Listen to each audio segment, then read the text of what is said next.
Ya, kita lanjut ya untuk soal nomor 29 sampai dengan 32. Kita gunakan bacaan berikut.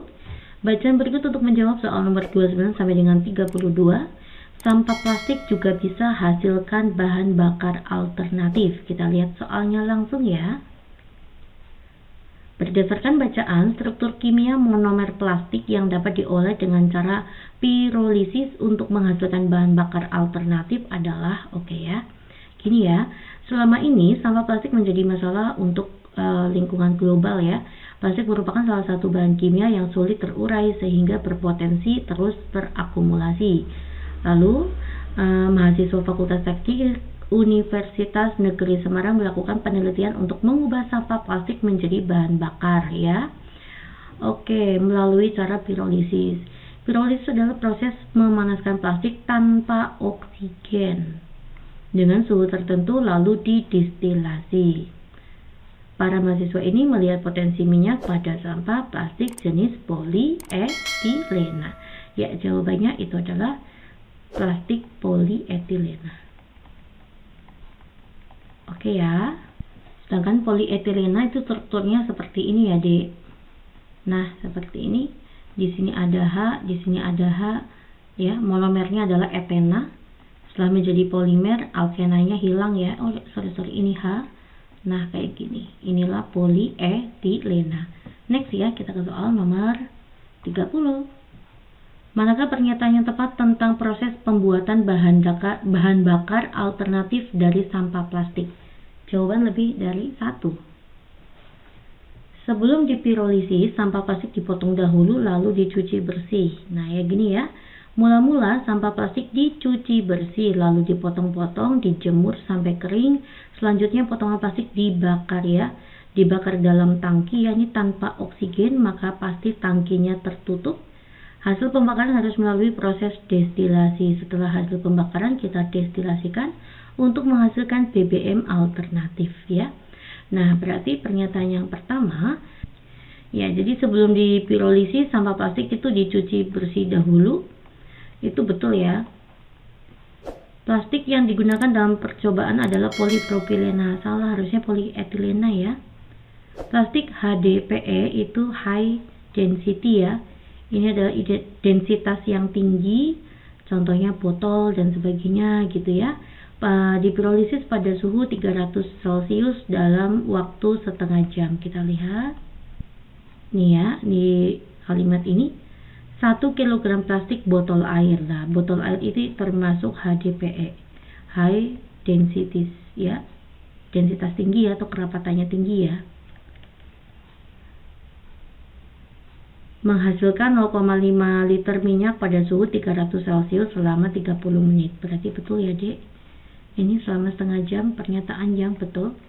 Sedangkan plastik low density diperoleh pada suhu 300 Celcius dalam waktu seperempat jam. Nah, ini contohnya nih plastik kresek, ini adalah LDBE ya. Dapat menghasilkan 0,5 liter minyak pada suhu 200 ya, nggak nyampe 300. Terus juga waktunya 25 menit. Maka pernyataan itu adalah pernyataan yang salah. Hasil pirolisis perlu didestilasi, betul ya. Jawabannya adalah ini. Oke, kita lanjut ya. Berilah tanda checklist pada kolom benar atau salah. Proses pirolisis memerlukan bantuan bakteri aerob. Salah ya, Dek? Tadi kan pirolisis itu pembakaran tanpa oksigen. Jadi bakterinya ya bakteri anaerob, tidak butuh oksigen. Jawabannya adalah salah. Tangki pirolisis harus dirancang kedap udara. Ya, karena tanpa oksigen maka wajib kedap udara. Proses destilasi dalam pirolisis diperlukan untuk menghasilkan bahan bakar cair. Betul ya? Betul. Pirolisis 3 kg sampah plastik dapat menghasilkan 0,25 kg arang plastik. Kita lihat ya di sini ya. Untuk menghasilkan arang itu sebanyak 6% setiap satuan berat plastik. Nah, di sini kan berat plastiknya itu adalah 3 kg, maka 6%, 6/100 dikali dengan 3 kg, 18/100. Harusnya adalah 0,18 kg. Jadi pernyataan yang salah. 1 kg plastik menghasilkan 0,8 kg BBM alternatif. Kita lihat. BBM-nya adalah 70% ya dari tiap satuan berat plastik. Satuan berat plastiknya itu 1 kilo akan menghasilkan 70%. Maka nanti 70 per 100 dikali dengan 1 kg. Jadi akan menghasilkan 0,7 kg. Jadi pernyataan yang salah juga ya. Next ya. Kita lanjut ke soal nomor 32. Diketahui harga 1 kg sampah plastik botol air mineral pada tingkat pengepul itu adalah 2.000. Nah, untuk botol air mineral itu harganya 2.000, sedangkan 1 kg sampah kantong plastik itu harganya 500. Ya, pasangkan pernyataan di kolom kiri dengan kanan yang tepat ya. Oke, jumlah BBM maksimum yang dapat diproduksi dalam proses pirolisis 5 kg sampah plastik.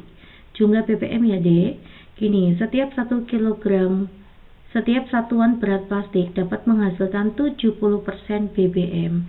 Jadi, untuk yang poin pertama itu berarti kan 70 per 100 tiap satuan berat. Nah, satuan berat plastiknya itu adalah 5 kg. Nah, jadi kan 7 dikalikan 5, 35 dibagi 10, jawabannya 3,5 kg. Ya, ini ya. Oke, next ya. Jumlah arang maksimum yang dapat dihasilkan dari 10 kg sampah plastik. Kalau menghasilkan arang itu adalah 6% ya, maka nanti jadinya 6 per 100 dikali dengan 10 kg. Maka nanti ini harusnya 0,6 kg. Oke ya, ini nih nggak ada jawabannya. Kita akan coba yang lain dulu ya, Dek. Jumlah BBM yang dapat dihasilkan dari pirolisis kantong plastik seharga 3.000. Nah, kita menghasilkan 3.000 nih. Padahal kantong plastik itu setiap 1 kg itu dihargai 500. Maka langkahnya 3.000 kita bagi dengan 500 terlebih dahulu ya. 30 bagi 5 itu adalah 6. Berarti dia mengumpulkan 6 kg kantong plastik ya, Dik ya. Nah, berarti jumlah BBM-nya itu berapa? Kita lihat di sini, jumlah BBM itu 70% dari satuan berat, maka 70 per 100 yang dikumpulkan itu adalah kantong plastiknya 6 kg. Coret-coret 7 kali 6, 42 dibagi 10, yaitu 4,2 kg. Ini ya.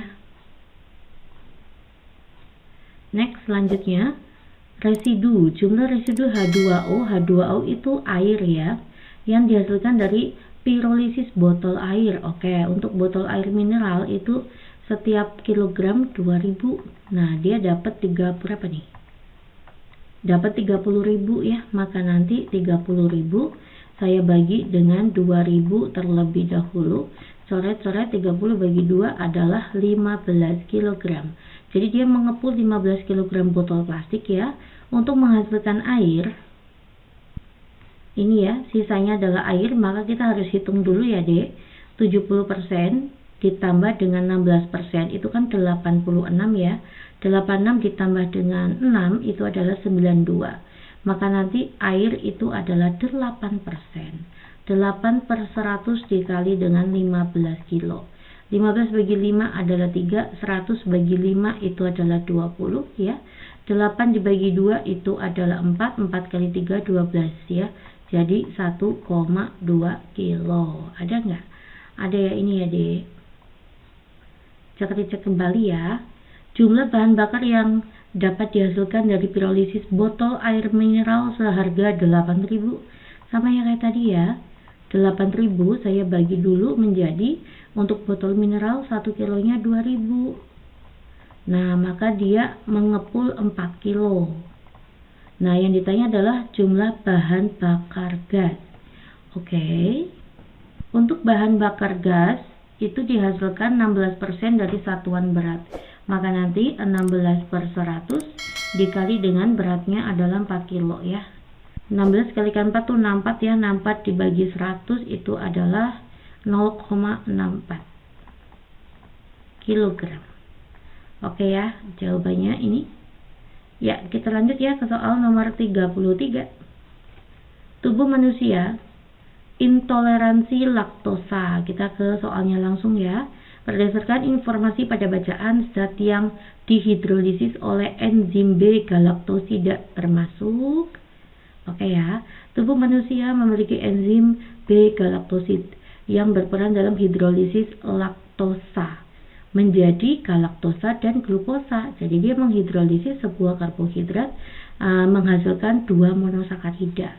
Ya, karena menghasilkan 2 monosakarida, maka dia adalah disakarida. Ya, laktosa itu adalah disakarida. Next ya, kita lanjut ke soal nomor 34.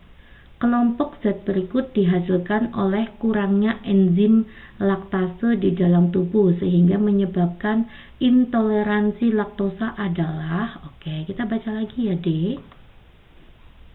Di dalam hati, galaktosa diubah menjadi glukosa tambahan sebagai makanan cadangan. Namun beberapa orang tidak mampu memproduksi enzim laktase dalam jumlah yang cukup. Akibatnya, laktosa terakumulasi dalam tubuh lalu terurai menjadi karbon dioksida dan gas hidrogen oleh bakteri di dalam usus. Laktosa tersebut juga terurai menjadi asam laktat yang menyebabkan kram, mual, dan diare. Keadaan ini disebut intoleransi laktosa.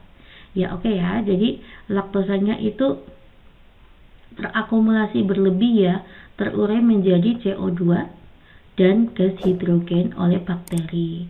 Nah, laktosa itu juga terurai menjadi asam laktat yang dapat menyebabkan mual dan sebagainya. CO2, H2 dan asam laktat. Mana nih? Ini salah. CO2, H2 dan asam laktat. Jawabannya ini. Oke ya. Berilah tanda checklist pada kolom benar atau salah. Produksi enzim laktase sudah berkurang sejak bayi berusia 18 tahun. Nah, intoleransi laktosa berkembang seiring waktu. Produksi enzim laktase makin berkurang setelah manusia berusia 2 tahun. Nah, ini bayi berusia 18 bulan. Ya, kita lihat ya, 18 bulan itu belum 2 tahun. Harusnya setelah 2 tahun, ya.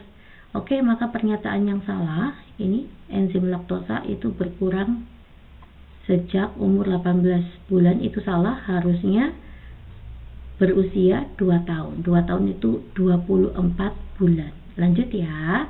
Next. Setengah atau lebih populasi dewasa dunia dapat mengalami intoleransi laktosa. Nah, diperkirakan 75% populasi dewasa di seluruh dunia akan mengalami intoleransi. Nah, 75% itu artinya setengah lebih ya, karena kalau setengah itu artinya 50%. Jadi setengah atau lebih. Nah, ini berarti pernyataan yang benar. Untuk menjaga kesehatan kucing piaraan, kita sebaiknya tidak memberikan susu. Kita cek ya. Intoleransi laktosa juga dialami oleh beberapa hewan seperti kucing.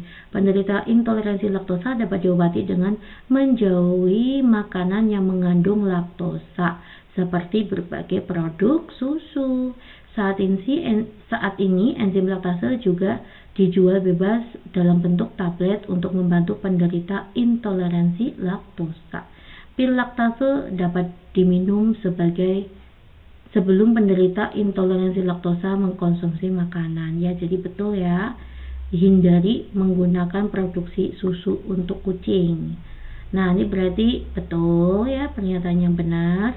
Meminum pil laktase sebelum mengkonsumsi yogurt dapat mengurangi resiko kram perut. Betul ya, ini bagi orang yang mudah intoleransi laktose, yogurt itu juga mengandung asam laktat ya. Walaupun di dalam yogurt itu tingkat asam laktatnya itu masih standar ya, sesuai dengan SNI, tetapi bagi penderita intoleransi laktase boleh meminum pil laktase terlebih dahulu. Ya, untuk poin terakhir, sebaiknya penderita intoleransi laktosa mengkonsumsi pil laktase setelah makan. Bukan setelah makan, tapi harusnya sebelum makan. Oke, terima kasih perhatiannya. Assalamualaikum.